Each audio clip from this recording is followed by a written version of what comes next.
Assalamualaikum warahmatullahi wabarakatuh. Di sini saya akan mempresentasikan mengenai studi penggunaan remdesivir sebagai pilihan terapi COVID-19. Outline dari presentasi saya, yang pertama ada penghantaran COVID-19, penghantar mengenai COVID-19, kemudian yang kedua ada remdesivir sebagai pilihan terapi, kemudian ada preklinik dan clinical trial remdesivir sebagai pilihan terapi COVID-19, kemudian apakah ada terapi lain sebagai pilihan terapi selain remdesivir, kemudian kesimpulan. Yang pertama, kita bahas mengenai COVID-19. Coronavirus 2 atau SARS-CoV-2 pertama kali ditemukan di Wuhan, China di awal Desember tahun 2019 dan menyebar ke seluruh dunia hingga saat ini. COVID-19 ini merupakan coronavirus yang berukuran sangat kecil dengan diameter 65 sampai 120 nanometer dengan RNA rantai tunggal berukuran 26 sampai 32 kilobasa. Coronavirus sendiri dikelompokkan menjadi 4 kelompok, yaitu kelompok alfa, beta, gamma, dan delta. Sedangkan untuk SARS-CoV-2 sendiri merupakan coronavirus dari kelompok beta, di mana kelompok ini diketahui memiliki daya transmisi dan daya infeksi yang lebih tinggi dibandingkan dengan kelompok lainnya. Secara genomik, SARS-CoV-2 terdiri dari 30.000 nukleotida yang menyusun protein utama pada virus. Yang pertama ada protein E dan protein M yang merupakan penyusun dari badan virus, kemudian ada protein N yang terdapat di RNA yang berperan pada proses replikasi virus, kemudian ada protein S yang berperan untuk berikatan dengan reseptor ACE2 sehingga virus ini dapat masuk ke dalam sel inang. Berikut adalah life cycle dari COVID-19 di mana ketika protein S sudah berikatan dengan reseptor ACE2, maka virus akan masuk ke dalam sel.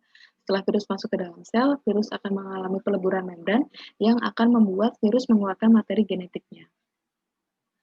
Setelah virus mengeluarkan materi genetik akan bertranslasi untuk membentuk poliprotein, baik PP1A dan PP1AB. Dengan adanya viral protease, poliprotein tersebut akan membentuk protein fungsional yang akan membentuk template mRNA. Dengan adanya RDRP, template mRNA tersebut kemudian direplikasi dan untuk membentuk virus baru. Virus yang terbentuk kemudian mengalami packaging dan siap untuk keluar sel melalui mekanisme eksositosis dan siap untuk menginfeksi sel lainnya. Dari life cycle ini kita bisa memperhatikan bahwa ada tahapan-tahapan yang bisa dihentikan dengan penggunaan bahan tertentu. Misalkan kita bisa menggunakan bahan yang mampu menghambat pengikatan S protein dengan reseptor ACE2. Atau kita juga bisa menggunakan senyawa hidrokloroquinon yang mampu mencegah pematangan endosom, atau kita juga bisa menggunakan senyawa protease inhibitor seperti lopinavir sehingga mampu mencegah pembentukan protein fungsional pada virus. Kemudian kita juga bisa menggunakan remdesivir yang akan menghentikan proses replikasi RNA virus.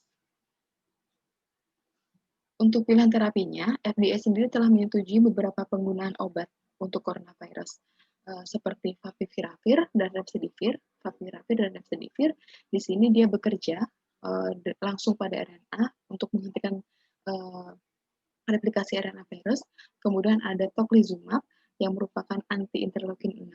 Seperti diketahui pada pasien dengan corona terjadi cytokine storm, di mana hal ini akan memperburuk kondisi pasien. Kemudian ada juga kombinasi arbidol, ribavirin, remdesivir, dan lopinavir atau ritonavir, di mana diketahui kombinasi dari obat-obatan ini mampu mencegah protein S pada virus untuk berikatan dengan reseptor ACE2 pada sel inang. Kemudian remdesivir sendiri sebelumnya pernah digunakan pada virus Ebola pada tahun 2014, di mana pada hasil pengujian in vitro terbukti remdesivir mampu menekan replikasi virus Ebola pada sel HeLa dengan nilai EC50 sebesar 100 nanomol. Kemudian pengujian dilanjutkan dengan metode secara in vivo pada primata dan efek antivirusnya masih ada. Kemudian, aktivitas antivirus remdesivir untuk COVID-19 berasal dari interaksi steriknya dengan RDRP, yang akan menginduksi penghentian replikasi RNA setelah mengalami konversi menjadi NTP. Jadi sebenarnya, Remdesivir sendiri merupakan prodrug yang ketika sudah masuk ke dalam sel, dia akan mengalami perubahan bentuk menjadi bentuk aktifnya, yaitu adenosin nukleoside analog. Ketika remdesivir sudah mengalami konversi menjadi adenosin nukleotide analog, adenosin ini akan mengalami fosforilasi lebih lanjut untuk membentuk nukleoside trifosfat, yaitu bentuk aktif yang akan berdekatan dengan RDRT pada virus. Akan tetapi, proses perubahan adenosin nukleotide untuk berubah menjadi bentuk nukleoside monofosfat ini merupakan rate limiting step. Merupakan proses yang cukup lama dan dikhawatirkan proses ini mampu menurunkan aktivitas antivirus dari remdesivir itu sendiri, sehingga diperlukan strategi bagaimana caranya supaya rate limiting step ini tidak ada. Kita lanjutkan pembahasan yang selanjutnya mengenai metabolisme remdesivir ya di dalam sel. Jadi yang gambar biru ini merupakan analog nukleotide dan gambar ini merupakan remdesivir. Remdesivir sendiri merupakan analog nukleotide yang sudah dipasangkan dengan proteid. Apa itu proteid? Proteid sendiri merupakan nukleoside monofosfat yang berisi gugus, yang memiliki satu gugus fosfat, kemudian ada gugus aril dan amino ester amino. Kemudian kita bisa lihat perbedaannya di gambar B, bagaimana proses metabolisme dan konversinya. Untuk yang atas, ini adalah bentuk analog nukleosidenya saja tanpa proteid. Jadi setelah di ekstraseluler akan masuk ke dalam sel, kemudian perlu dikonversi menjadi bentuk monofosfatnya. Seperti yang dikatakan, ini berjalan sangat lambat dan dikhawatirkan mampu menurunkan aktivitas antivirusnya. Sehingga ditambahkan proteid, yang dia mempunyai gugus fosfat. Sebelumnya kenapa prosesnya terjadi sangat lambat, pembentukan monofosfatnya sangat lambat, karena konversinya benar-benar hanya mengandalkan proses fosforilasi endogen. Sementara ketika kita menambahkan proteid, di sini sudah mempunyai satu fosfat, sehingga ketika remdesivir ini masuk ke dalam sel, di dalam sel akan mengalami hidrolisis terlebih dahulu, jadi ikatan aril dan aminoesternya akan terputus dan menyisakan satu fosfat. Jadi nukleosidenya sudah mengikat satu fosfat dan sudah terbentuk nukleoside monofosfat. Jadi tidak memerlukan mekanisme fosforilasi endogen. Setelah terbentuk nukleoside monofosfat akan mengalami fosforilasi lebih lanjut sehingga akhirnya akan membentuk nukleoside trifosfat yang akhirnya akan aktif dan berikat dengan RDRP virus dan menekan proses replikasi dari virus itu sendiri. Nah, setelah mengetahui mekanismenya, kemudian kita masuk ke pengujian preklinik dan klinik dari remdesivir untuk pengobatan COVID-19. Pada pengujian preklinik secara in vitro, remdesivir telah terbukti mampu menghambat proses replikasi SARS-CoV-like grup 2B dan kelompok MERS-CoV-like grup 2C. Kemudian pada pengujian menggunakan kuantitatif real-time PCR juga diketahui remdesivir memiliki aktivitas antivirus pada SARS-CoV-2 dengan nilai IC50 sebesar 770 nanomol dan IC90 sebesar 1700 nanomol. Kemudian untuk konsentrasi sitotoksiknya sendiri berada lebih dari 100 milimol. Kemudian pada pengujian in vivo dilakukan pada kera yang sudah terinfeksi dengan SARS-CoV-2. Dosis diberikan dengan dosis awal 10 mg per kilogram berat badan, kemudian dosis pemeliharaan harian diberikan sebesar 5 mg per kilogram berat badan. Hasil pengujian secara in vivo menunjukkan bahwa setelah menerima terapi remdesivir, kera yang terinfeksi corona ini mengalami perbaikan kondisi paru. Di mana diketahui corona juga mampu menyebabkan kerusakan pada paru.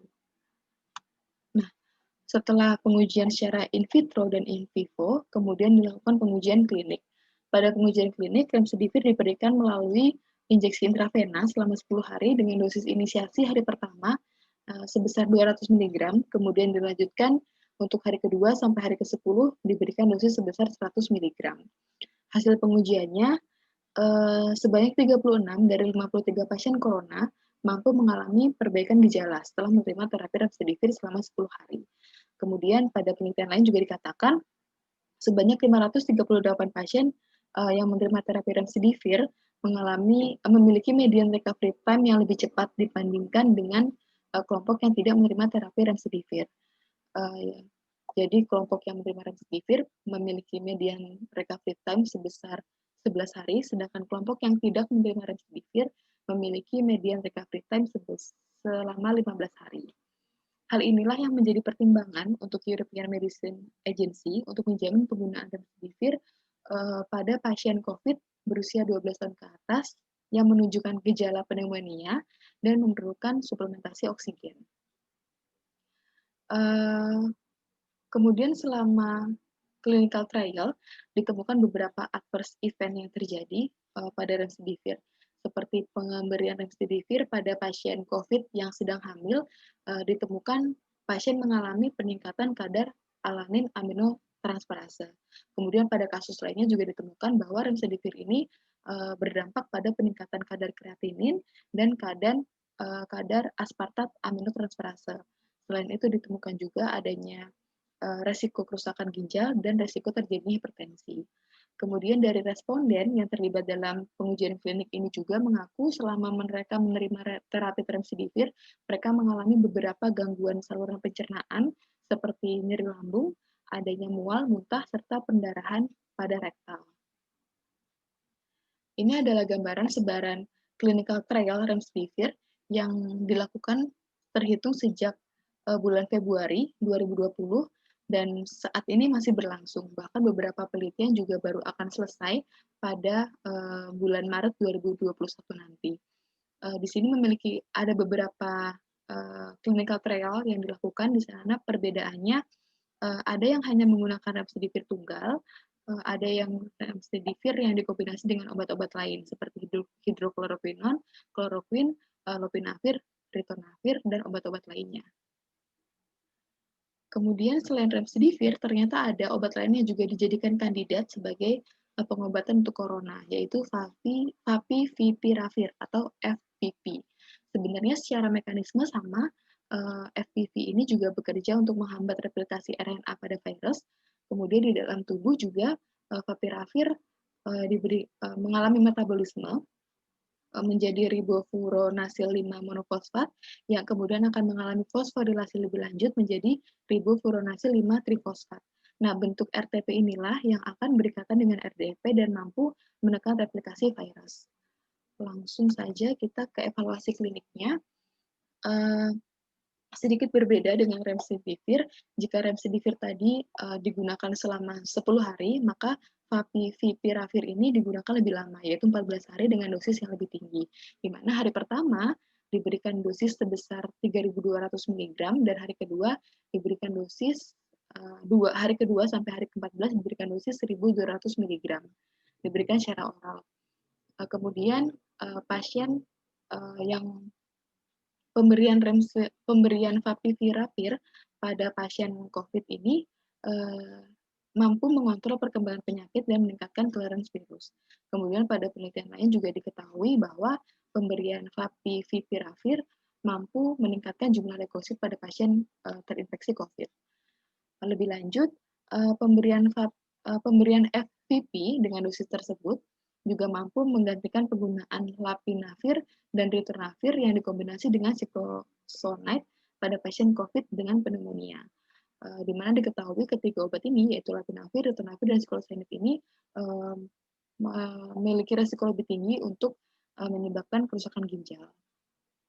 Kemudian dilanjutkan bahwa pemberian favipiravir ini selain digunakan secara tunggal juga bisa dikombinasikan dengan kortikosteroid sistemik seperti metilprednisolon, di mana kombinasi kedua obat ini mampu memperbaiki kondisi COPD pada pasien COVID-19. Nah, kesimpulan dari presentasi saya adalah sejauh ini baik remdesivir maupun favipiravir belum menunjukkan sebagai terapi yang efektif untuk menangani COVID-19. Maksudnya belum didemonstrasikan secara umum gitu, bahwa kedua obat ini menjadi obat yang benar-benar poten untuk mengatasi COVID-19. Akan tetapi sebagai kandidat obat, kedua obat ini menunjukkan aktivitas antivirus yang cukup menjanjikan, di mana bekerjanya langsung pada virus, yaitu dengan menghentikan replikasi RNA virus. dan pengujian kliniknya juga masih belum selesai, sehingga masih harus menunggu hasil uji kliniknya selesai baru bisa ditentukan apakah ini boleh digunakan secara meluas atau tidak. Ini adalah daftar pustaka yang saya gunakan. Kemudian terima kasih. Sekian presentasi dari saya. Wassalamualaikum warahmatullahi wabarakatuh.